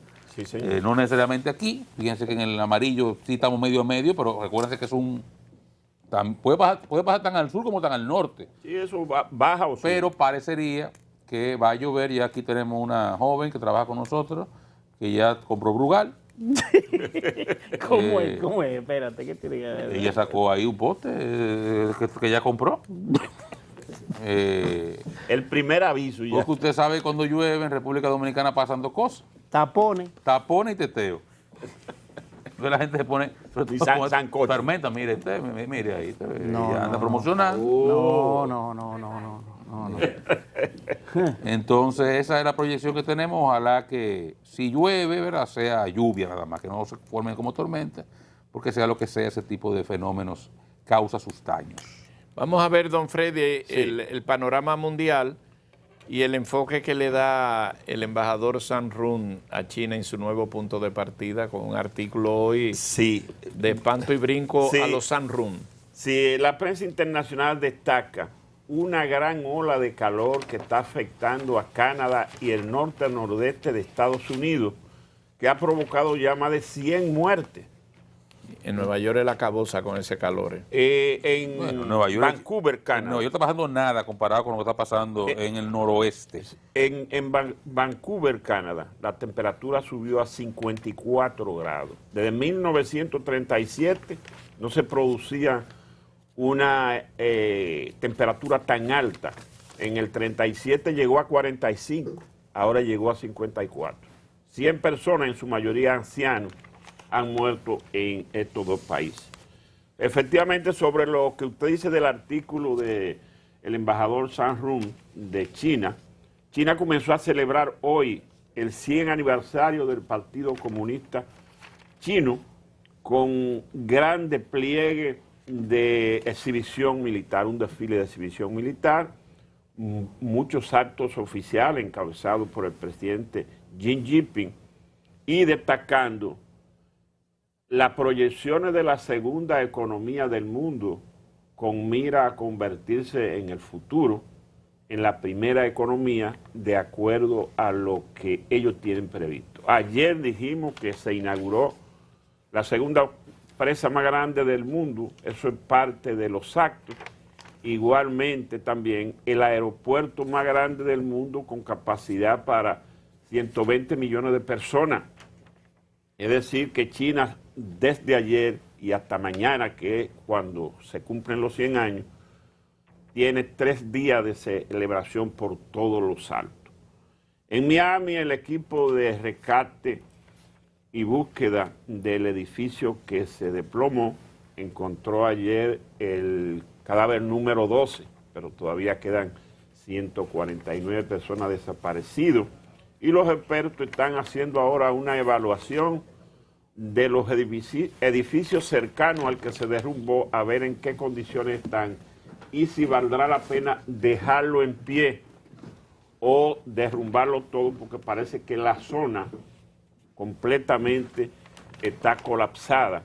Y esos edificios... Un puntico ahí, don Freddy. Yo no soy nada experto sísmico ni ingeniero, pero si yo vivo en ese edificio de al lado, Bueno. no entro ni para buscar la ropa. No, ellos desalojaron a la gente, ahora están evaluando a ver si es posible. Siempre habrá alguno que quiera quedarse ahí. Sí, Mire, yo no entro ni a buscar la ropa.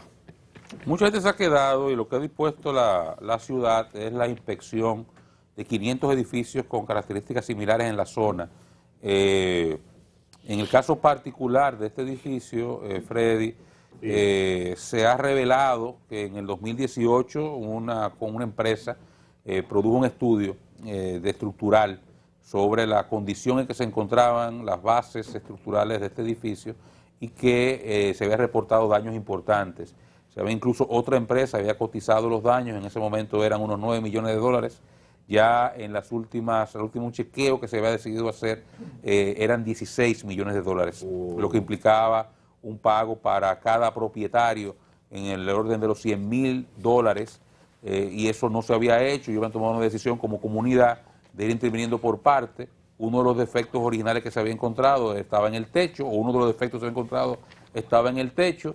No era el más importante, pero era el más barato, el que ellos podían abordar de momento, y fue el que decidieron abordar. Hay una declaración también que figura, ya comenzó lo que son acciones legales. Ahí ya el primer class action, que es como una acción conjunta, ¿verdad? Un reclamo. Un reclamo de los afectados contra la ciudad, ya comenzó, y uno de los testimonios da cuenta de una persona que llamó a su hermano, una víctima, está entre los fallecidos, que llamó a su hermano mientras sentía el edificio vibrar y veía un hoyo en el área de la piscina abajo, cómo se abría un hoyo primero, y precisamente esa área debajo de la piscina donde estaban unas columnas, es parte de los informes eso, que había una filtración que había dañado de forma importante las bases. De todas formas, lo que se está haciendo es que en la ciudad ha decidido, repito la información, inspeccionar 500 edificios porque no lo pueden tumbar todos. Entonces la gente tiene preocupación. La mayoría se ha quedado en su casa, Sí. Porque aunque la ciudad ha ofrecido, realmente con ayuda federal, lugares donde quedarse, que no se siente seguro, la mayoría de la gente ha decidido quedarse en su casa, en esa zona de Surfside en Miami Beach, pero la ciudad tiene que evidentemente evaluar para que no se produzca una tragedia similar en el futuro. Sí, ciertamente el edificio pegadito, ese fue desalojado y ese se está evaluando a ver si es necesario demolerlo antes de que ¿Se desalojó cuál? No se desalojó solamente la otra parte del edificio que estaba... El que está contigo, sí. Es que es un solo edificio. Sí, Pero la mitad se cayó. La mitad se Sí, cayó, pero el otro, exactamente. ese que está ahí. No, es el mismo edificio. Ese es el mismo edificio. Esa misma noche se salió. Eso es lo Pero que dice el nadie de frente. alrededor lo ha sacado. De hecho, ahí en la esquina, más hacia el norte, la siguiente esquina, hay un mellizo de este. Creo que de Shantain Tower se llama, algo así. Este es la sur, que hay en la norte. Está igualito. Y lo que le han dicho, mire, si ustedes quieren salir, que sálganse. Lo mandamos para un hotel. Si no se sienten seguros, porque es igualito el edificio ahora, es mellizo. Sí. Pero la gente se ha quedado. Ahí hay algunos apartamentos de alquiler por Airbnb y cosas Claro, muchísima gente, bueno, muchísimas de las víctimas fueron gente que estaban en Airbnb. Porque Sí. son apartamentos viejos, con ese concepto de Miami Beach que dan para la playa. Son apartamentos de 2 y 3 habitaciones. Te conseguir un apartamento en la playa de 2 y 3 habitaciones en Miami no es fácil. Apartamentos relativamente baratos para la zona. Eso está Yo estoy en la playa. en la playa y a pie de Bar Harbor. Sí. Ese llega a pie a Bar Harbor y son apartamentos de 600, 500 mil dólares que se conseguían la noche en Airbnb en 130, 150, 135 dólares. Entonces tenía mucho movimiento. Claro. Había muchísima gente que eran turistas. El que llega de paso ahí por 2 días para allá, ¿qué cosa? Hay una pareja ahí de esposos argentinos que murió junto con su hija. Ahí está el caso de la hermana, que acababan de llegar, que estaban de vacaciones. Ahí está el caso de la hermana, la primera dama de Paraguay, que había llegado con su esposo, sus 2 hijos y una niñera, una muchachita de 19 años, que nunca en su vida había viajado. Estudiantes de enfermería, ahí se murieron, que acababan de llegar, alquilados. Es una tragedia del caray. Conocí de ese caso, esa prima hermana es del presidente del Comité Olímpico de Paraguay. Y bueno, ese caso de la niña era el primer viaje y era casi como un premio. Y Está el caso de la hermana del padre Massa, que Omar revelaba aquí. Sí. Que también Rosa María Massa Sáez. está desaparecida. Es una comunidad de muchos judíos. Es la comunidad con más judíos en la Florida, en el sur de la Florida, y por eso incluso Israel envió unos equipos especializados. El equipo élite de rescate. Élite. Está De allá. hecho, quienes abrieron una zanja ahí para ir entrando han sido ellos. Café Santo Domingo, don Luis, para no se nos enfríe. Cafecito ahí, hombre. no, Sí, no dejen gracias. los topos mexicanos que también llegaron. Sí, pero yo no sé un qué. señor que fue con su vestido tipo defensa Gracias. civil. Pero si yo estoy Pero abajo. me parece que fue ¿verdad? A un viajecito. Si yo estoy ahí abajo, yo prefiero los israelíes. Don Freddy, ¿usted terminó con las internacionales? Sí, señor. Ustedes vieron algo alarmante que ocurrió en un barrio, Maquiteria, en Santo Domingo Este, una patrulla de atracadores con un camión ¿Patrulla? incluso. Mire cómo van, llevándose motocicletas, van en motor y con esa jipeta delante franqueando. Armados, mire, con pistolas en la mano. Hubo policías que se encontraron con ellos y al ser menos, los dejaron que siguieran haciendo su diablura. Mire, se llevaron motocicletas de delivery, de colmado, de estos de pedido que se hacen delivery automático. En ese camión, mire, llevándoselo. ¿Y el plan de seguridad ciudadana? ¿Qué de? No sé, desafiante. Estos delincuentes haciendo diabluras y el que vive en esos sectores, señores, cuando uno conversa con gente te dicen, óyeme, esto es estresante, esto es usted no saber qué va a ocurrir, porque son gente que andan con armas de fuego y dispuestos a matar a quien se le meta en medio. Yo no sé, los 48.000 kilómetros cuadrados de República Dominicana, uno supone que la autoridad debe de hacerse sentir donde quiera, que no puede haber una condición distinta, diferente, tan marcada en un sector tan próximo incluso a la capital. Estamos hablando de el municipio Santo Domingo Este, de la provincia de Santo Domingo, Maquiteria. ¿verdad? Maquiteria. Eso es la capital. No sé, a ese nivel se ha llegado que los delincuentes salen a patrullar y Con no un tienen, camión, una jipeta. y sabiendo que hay cámaras que graban y ellos siguen. Bueno, No, miren. estaban desafiantes en medio de la calle con su arma. Aquí hay, en este momento, en este momento no, en estos días se está conociendo una medida de coerción menos espectacular que la que se conocerá próximamente, pero que llama mucho la atención. Es el caso de el general retirado Salvador Lluveres Montaz, que como ustedes saben hace algunos meses fue víctima de un atraco en su residencia en La Romana, fue amordazado, fue golpeado y unos cacos sustrajeron de su casa pertenencias importantes y se retiraron en la jipeta de su pertenencia, salieron del complejo con la llave de seguridad que tenía el vehículo adherido. Ya se arrestaron a las personas, son vinculados supuestamente a él. Lo que llama la atención es que es lo que declara que le robaron de su caja fuerte 6.5 millones de dólares. Wow. ¿Y se puede tener esa cantidad así tan fácil? Claro que sí. Explíquemelo. Explíqueme, Freddy. Usted lo dice como que claro que Oriéntenos, Freddy, por favor. Claro si él que declaró que lo tenía, se puede tener. No, usted dice que se puede. Oriéntenos, por favor. ¿Cómo un general puede tener esa cantidad de dinero efectivo en su casa? Don Freddy, la pregunta de Omar fue otro, que sí se puede. Porque yo no puedo tenerlo. Yo no tengo forma de guardar ese dinero en mi casa. Hay gente que se dedica a hacer negocio en dólares y... Pero todo robo debe de investigarse y aplicarse justicia en este caso. Ahora, No, pero no, Giomar, pero la verdad que este es un caso ya paradigmático, Sí. porque un general, que es el presidente de la Junta de Retiros, lo llamó, grabó la conversación y dijo: general, casi colega, le digo, están preocupados en el chat nuestro por lo que le está pasando a usted y a ver qué podemos hacer. Y ellos conversan como una conversación normal y él justificó su cantidad de dinero que tenía y habló que él hacía inversiones inmobiliarias en Estados Unidos. Inclusive en una dijo que él se sentía más seguro con el dinero. Una conversación amplia. Cada quien ahorra como quiere. Y lo que me llamó la atención, que él dijo: usted lo puede difundir. Y yo cuando oí eso, yo creía que era como un relajo de esto que hacen.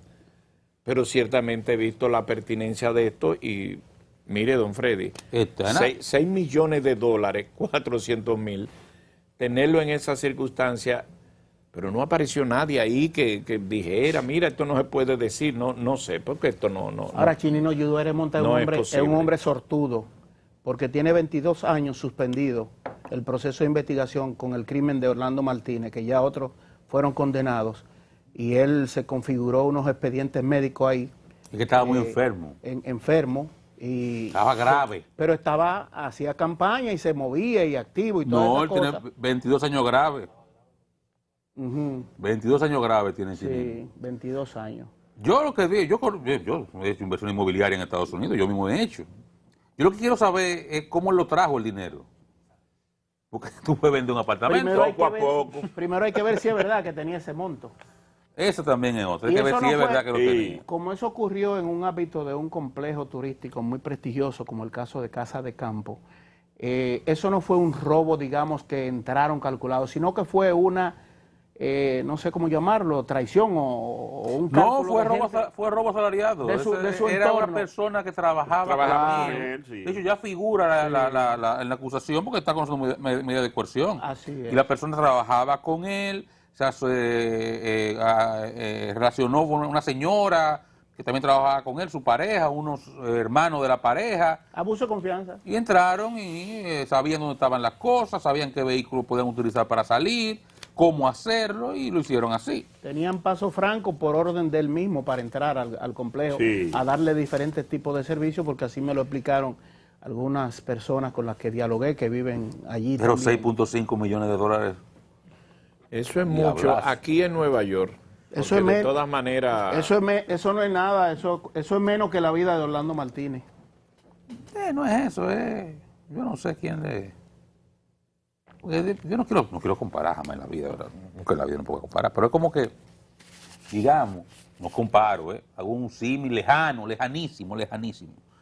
Es como que, qué sé yo, al hijo del Chapo, que le metan en la casa. El hijo del Chapo no tiene expediente, ¿verdad que no? Le metan en la casa y le roban una caleta.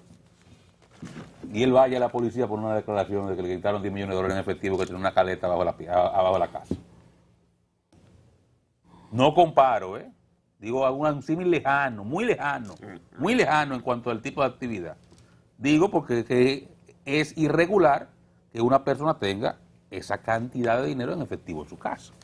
Porque es difícil de justificar su procedencia. ¿Se entiende?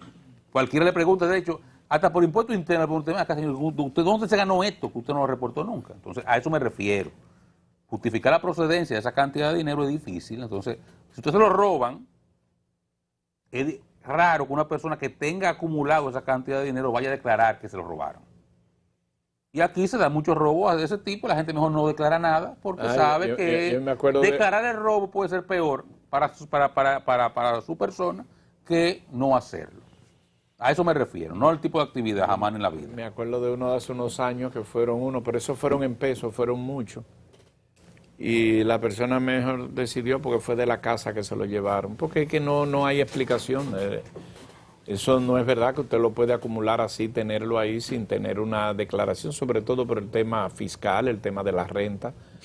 Y eso trae otra explicación. Y fíjense que en el caso de General Lluveres, señaló que tenía otras 4, eran 4 o 5, en esa conversación muy amena, 4 o 5 cajas fuertes y que nada más se llevó esa. No sé qué hay más.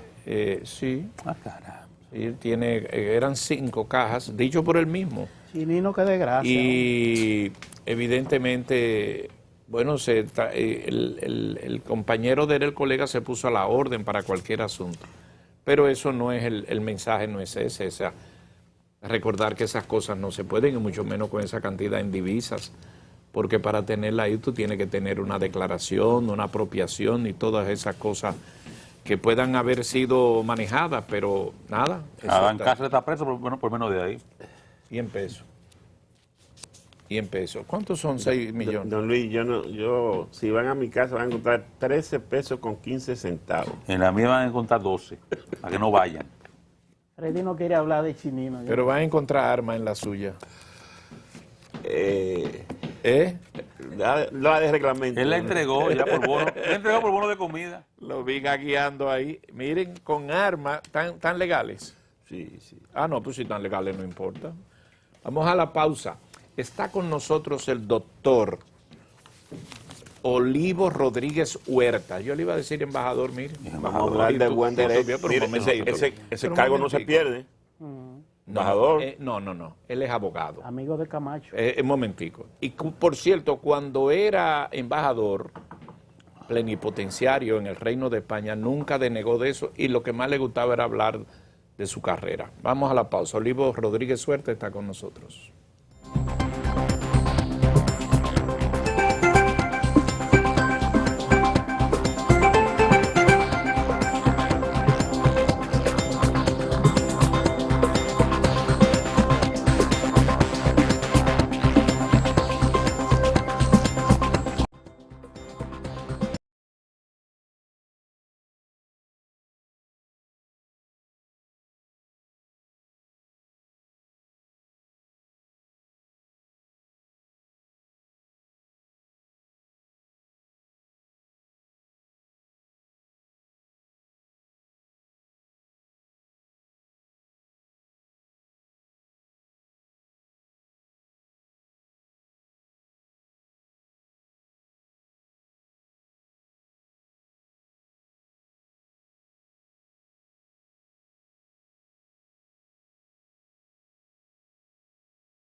Bien, ya estamos en compañía del doctor Olivo Rodríguez Huertas, Dime licenciado nada más. licenciado.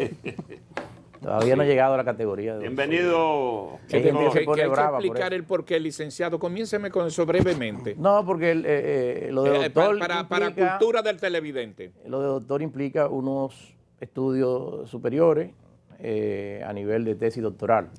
Y eso yo no lo he podido completar nunca. Muy bien. Pero usted sí es jurista. No, abogado, artesano, obrero del derecho. El licenciado, ayer se produjo, ¿usted ha tenido algunos casos, tienen que ver con estos casos de medusa, de todos estos Pulpo, coral. pulpos? ¿Usted está en el ejercicio ¿Alguna de su especialidad función? en biología marina? Sí. Me Derecho tienen fuera marítimo. de radar. Estoy fuera de radar. ¿Usted no está asesorando a al Ministerio ninguno. Público? Al Ministerio Público. No. Ni Tiene muchos lo han amigos ahí. llamado. Tengo muchas amistades. Mire, me gustaría su En opinión. ambos lados, en todos los Sí, lados. sobre el caso de ayer y la operación Medusa. Específicamente sobre el sometimiento de Jean Alain Rodríguez. Bueno, a la vista del acontecimiento con que se inició la semana, la carta, comunicado de la magistrada Procuradora General de la República, la doctora Miriam Germán,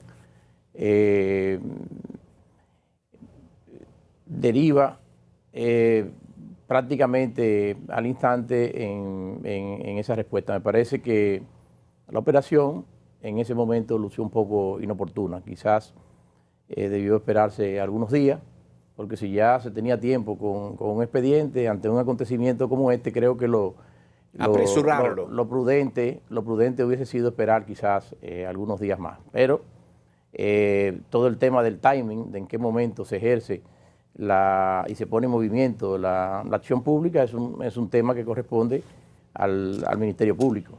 En este caso, ha habido muchas lecturas. Quisiera la suya de la carta, doña Miriam. Usted la conoce como persona, la conoce como funcionaria pública, como servidora pública. Su lectura de esa carta. Yo tengo la mía particular y la he ofrecido.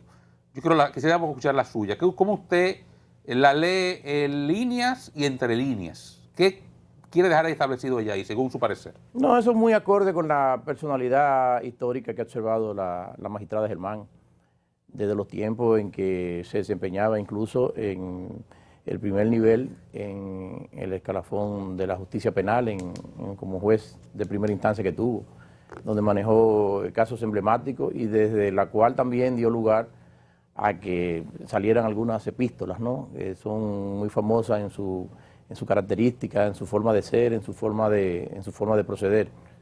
Y está un dato que siempre la acompaña, y ella acostumbra a transmitir lo que son sus ideas, sus pensamientos. Ella, desde la judicatura sobre todo, ha tenido un pensamiento muy claro sobre el ejercicio penal, sin estridencia. Ha sido una persona que ha dado cátedra de que la puesta en movimiento de la acción penal no tiene que llevarse por delante la dignidad humana, de que los procedimientos no tienen que conllevar necesariamente desde el inicio la restricción de libertad, salvo en casos de personas que puedan cometer actos o atentados graves o que puedan darle perdurabilidad a la comisión de los delitos. Es decir, es una línea que ha acompañado a Miriam, todos los que la conocemos. Yo la conozco hace cerca de 30 años, con mucha cercanía, y ha sido su norte de luz. De manera que no me extraña para nada que ella, ahora desde una posición distinta a la que históricamente ella desempeñó, estuvo más tiempo en el ámbito como juez que en el campo del Ministerio Público, y ahora como cabeza del Ministerio Público, bueno, pues sigue teniendo su misma línea de acción, su misma línea de pensamiento, dentro de un ambiente respetuoso de lo que son el funcionamiento y las instancias, en este caso del Ministerio Público, a partir de la reforma constitucional del año 2010 y de su ley orgánica del Ministerio Público del año 2011, en desarrollo de la Constitución. Bueno, pues la funcionalidad del Ministerio Público tradicional cambió bastante. Y por eso usted ve y nota ahora que hay más protagonismo desde la más alta instancia del Ministerio Público en los casos, porque tradicionalmente los casos se manejaban por jurisdicción. En función de la jurisdicción, normalmente en primera instancia, el mayor protagonismo lo tenían los fiscales. Por eso durante mucho tiempo la personalidad, por ejemplo, de un fiscal del distrito opacaba muchísimo lo que era la funcionalidad de un procurador general de la República. Entonces, esos cambios se han producido porque hay un esquema que permite dentro de la unidad del Ministerio Público que esto, algo que no era tradicional en el viejo Código de Procedimiento Criminal, cuando un fiscal necesitaba hacer investigaciones o diligencias fuera de su radio de circunscripción territorial, había unos procedimientos burocráticos muy engorrosos, comisiones rogatorias, etcétera. Hoy día los fiscales pueden desbordar su límite territorial y tienen meramente el deber de información a los titulares, es decir, que eso no detiene la eficacia de lo que es la persecución penal. Pero entonces hay toda una transformación que conlleva que puedan haber estos roces que han sido atribuidos. Pero a mí no me extraña. ¿Pero qué roce? Bueno, la visión, o sea, fíjense que en el tema central, el núcleo central es quién y de qué manera se puede adoptar en el curso de una investigación penal abierta, disponer medidas que sean consideradas restrictivas de libertad, es decir, las llamadas medidas de coerción, y si esto requiere o no una intervención judicial. ¿La requiere? Exacto, como regla general sí, excepto en los casos, por ejemplo, de materia de lavado de activos y financiamiento del terrorismo, se permite, dada la complejidad con que operan las organizaciones criminales sobre todo, se permite que se pueda adoptar, cuando exista una urgencia manifiesta, se pueda adoptar desde el Ministerio Público una medida de esta naturaleza, pero hay una camisa de fuerza y es que inmediatamente hay que someterlo al control judicial. ¿Usted se refiere particularmente a la alerta migratoria?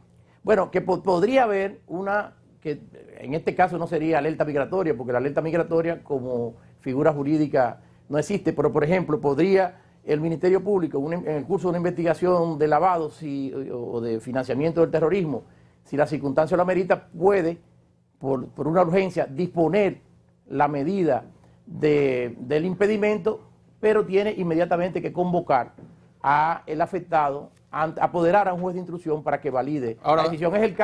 Es el único caso excepcional que yo conozco dentro del ordenamiento jurídico. O sea, son parte de las técnicas y de los mecanismos especiales en temas de criminalidad compleja, como son los temas de lavado de activos y financiamiento. Ahora, licenciado, un cafecito, sí, un café Santo Domingo. Vamos a traer el café Santo Domingo. Ahí lo tiene usted, el mejor café, siempre en el recuerdo de nuestro amigo don Rafael Perello, así es. Mire, licenciado, quiero volver a lo que planteaba originalmente. Y usted muy correctamente describe la personalidad y la visión jurídica de la magistrada Germán. Entonces yo le pregunto, ¿cómo, bajo qué premisa, cómo poder darle cabida en una gestión de doña Miriam Germán, al frente de la Procuraduría General de la República, a un operativo como este, que por ejemplo yo tengo testimonio de gente que fue sacada de su casa a las 2 de la mañana, esposado, luego le tumbaran la puerta de la casa donde vive, con un tropel de guardia, que entraran, despertaran a las niñas para llevar las computadoras con que estudien de su habitación? ¿Cómo eso pasa en una gestión de doña Miriam Germán Brito en la Procuraduría General de la República? Bueno, yo no quiero entrar y nunca lo haría con una persona en respeto de una amistad de varias décadas. Yo no quiero entrar en un juiciamiento subjetivo particular, ni con Miriam, ni con la magistrada Jenny Berenice, ni con el magistrado Camacho, con quienes todos me unen vínculos de afecto también muy cercanos, aunque no tan profundos como con la magistrada Miriam Germán. De todas formas, el ejercicio de la acción penal no es nada grato, conlleva aspectos, pero históricamente siempre ha habido una línea, Oscar, y es hacer una gran distinción entre lo que son crímenes y delitos flagrantes que acaban de cometerse, de lo que son ya hechos que surgen como consecuencia de noticias, de informaciones, de auditorías, etcétera, en que la flagrancia, la inmediata comisión del hecho no ha estado. Entonces me parece a mí que no hay que, cuando no se trata de crímenes flagrantes o cuando no se trata de hechos que puedan conllevar por la naturaleza del asunto poner en riesgo vidas y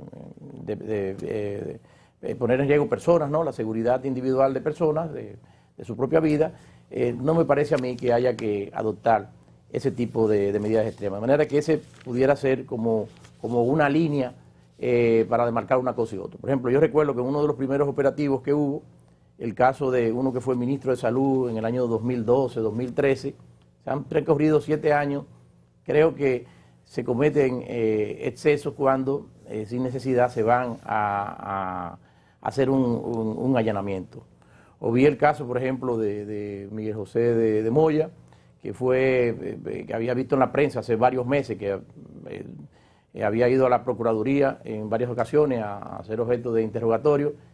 Transcurrido varios meses después, haya la necesidad de ir a hacer un allanamiento, porque si alguien tenía alguna información, si no se hizo esa diligencia en otro momento, ya le diste. Precisamente el allanamiento tiene por vista la sorpresa, ¿no? Para evitar que datos que son útiles para una investigación penal puedan ser colocados fuera del alcance del investigador penal. Entonces, luce que no es la mejor manera. De todas formas, hay que decir que es una forma estridente con que quienes ostentan muchas veces la función de fiscales o de procuradores actúan. No es exclusivo tampoco de la actual cabeza del Ministerio Público. Son datos que también en el pasado, incluso en el pasado reciente, inmediatamente anterior al actual equipo que dirige la Procuraduría General de la República, se producían sin necesidad y generando también el estupor de las personas, porque al fin y al cabo el ejercicio punitivo, el ejercicio represivo del Estado, salvo, insisto, que hayan razones superiores en términos de seguridad, no debe ser utilizado nunca. Sin embargo, de manera segundos, tan violenta. Antes de darle paso a Freddy, que tiene hace rato que quiere preguntarle algo, 30 segundos. Sin embargo, en el pasado reciente, porque yo estoy de acuerdo con usted, eso es sistémico, eso no tiene que ver con la cabeza del Ministerio Público. ¿Es formación o deformación? Sin embargo, en el pasado reciente, todas las culpas de esos procederes le caían a Jean Alain. Sí. Ahora, no. Ahora la magistrada Germán la separamos de todo eso. No, bueno, yo pienso que la magistrada lo que ha externado su visión, su posición, e incluso se infiere de su comunicación que se iban a activar procedimientos disciplinarios a esos fines para establecer las consecuencias, porque el Ministerio Público tiene un cuerpo de funcionarios. Y si, no obstante, la instrucción que ella como cabeza del Ministerio Público había dictado en materia de la eliminación de las alertas migratorias, si esa instrucción... O allanamiento de madrugada. O sea, si esa instrucción fue levantada, bueno, tendrán que darse los motivos para hacer ese tema, pero en el caso específico del comunicado, o sea, se deriva la posibilidad del ejercicio de acciones disciplinarias contra miembros del cuerpo que hayan desconocido la instrucción particular que haya sido dictada en ese sentido. Doctor, he visto que el ex procurador Jean Alain Rodríguez se ha quejado amargamente de que se le han violado sus derechos. ¿Ustedes creen que se ha actuado con el debido proceso en el caso de él? Bueno, yo lo que dije es que me lució inoportuno, precisamente por eso, el momento en que se solicitan estas medidas, ¿no?, en relación al ex procurador Jean Alain Rodríguez, porque estaba precedido de un debate acerca de una acción que la propia Procuradora General de la República ha calificado como irregular, y más que irregular, como una práctica inconstitucional, ¿no?, sin el marco de la protección que establece el sistema de justicia penal, se dispongan medidas que coartan libertades individuales. En este caso, la libertad de tránsito. Al producirse todo esto, inmediatamente entonces se notaría como si fuese una reacción un tanto ad irato, ¿no? Y pienso que desde el ejercicio de la función del Ministerio Público no se debería necesariamente responder de esa manera. El procurador Jean Alain Rodríguez tendrá la oportunidad en el sistema de justicia de invocar esas violaciones, y le corresponde a los jueces. El gran papel en un Estado constitucional de derecho de los jueces es preservar, ¿no?, el respeto de los derechos fundamentales de las personas y reivindicar los mismos cuando esa violación, esas transgresiones se hayan producido. Hemos Doctor, hablado de... perdón, sí. el hecho de que él haya sido Procurador General de la República no le da derecho a un trato preferencial. No, en realidad no debiera. O sea, una de las cosas que debemos quejarnos en nuestra sociedad es que, a pesar de que es una sociedad que constitucionalmente proclama una igualdad de todos, sin embargo, encontramos segmentos muy propios de sociedades en casta, ¿no? De manera que no hay ninguna razón para que el tratamiento sea distinto. Yo anoche escuché unas declaraciones muy sensatas de un hombre que desde la iglesia transmite siempre en sus palabras mucha paz y mucha sabiduría, el obispo de Santiago, Freddy Bretón, que dice, mire, al margen de cualquier consideración, el respeto a la dignidad humana es el componente mínimo, no para una persona que haya sido ostentado tal o cual posición, sino para toda persona en tanto persona. Es decir, la dignidad humana debe ser el norte, el guía, y las medidas que se adopten no deben ir más allá de lo necesario, ¿no? Y en función de las particularidades que puedan darse. El ambiente de independencia del Ministerio Público, que se habla y se dice con el liderazgo de Miriam Germán, una mujer con un historial de defensa de los derechos ciudadanos en el ejercicio como jueza. El hecho de que dos funcionarios, que ella misma lo dice en el comunicado, que no pertenecen al ámbito judicial, fueran a su despacho después que ella decidió eliminar los odiosos impedimentos de salida por orden administrativa, los denominados detenciones migratorias, alertas migratorias, esas visitas de esos dos funcionarios que no se ha sabido quiénes son todavía, pone en duda el hecho de que desde el gobierno se esté presionando, se diga que hay independencia para que actúen con los códigos, pero llegan hasta allí esos dos funcionarios, no se sabe por orden de quién o motivados por sí mismos. ¿Qué lectura usted le da a esa presencia en el despacho del procurador de esos dos funcionarios no identificados hasta este momento? Mira, en primer lugar debo decirte algo, que es que el hecho de la autonomía, de la independencia del Ministerio Público, que lo que se lo da es realmente su estatuto de carrera, un sistema constitucional de carrera que garantiza, ¿no?, una serie de mecanismos para que quienes ostenten esas posiciones lo hagan con total y absoluta independencia. Esa es una cosa. Otra cosa es que el Estado conlleva toda una necesidad de coordinación. No sé cuál fue el supuesto en el que se produjo esta visita a que se alude. Pensando en el tema migratorio, sabemos que hay muchos asuntos, sobre todo vinculados a los temas de la delincuencia organizada transnacional, que ameritan, históricamente han ameritado, aunque no se diga. Ahora quizás lo más extraño de esto es que estas cosas que antes se hacían y no se escribían o no se decían, quizás ha sido el exceso del ejercicio de transparencia de decir estas cosas.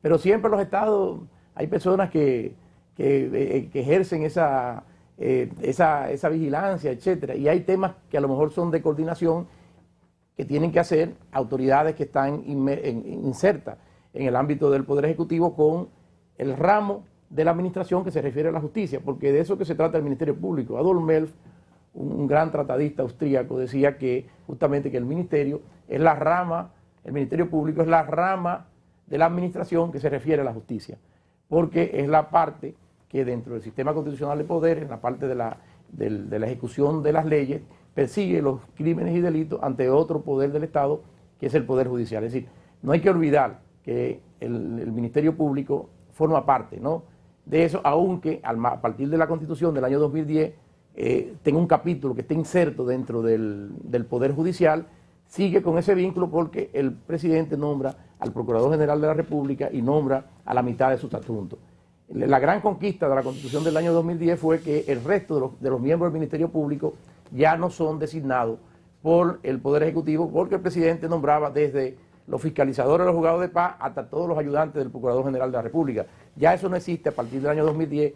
La cuota de intervención en la designación por parte del Poder Ejecutivo es mínima, pero siempre habrán temas que ponen en relación a la parte, a la administración del Poder Ejecutivo con, insisto, esta rama que dentro del sistema de justicia se relaciona con la administración. A partir de eso, muy brevemente, porque el tiempo se nos acaba, o sea, 5 segundos. A partir de eso, ¿usted favorecería una reforma que establezca una independencia en la designación del Procurador General de la República, del Poder Ejecutivo? Eso va a pasar en su momento.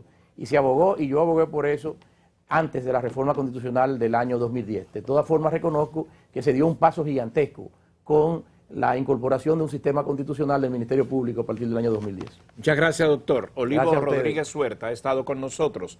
Con esto termina la jornada de trabajo de hoy. Nos vamos a ver mañana a partir de las 5 de la mañana. Gracias por su atención.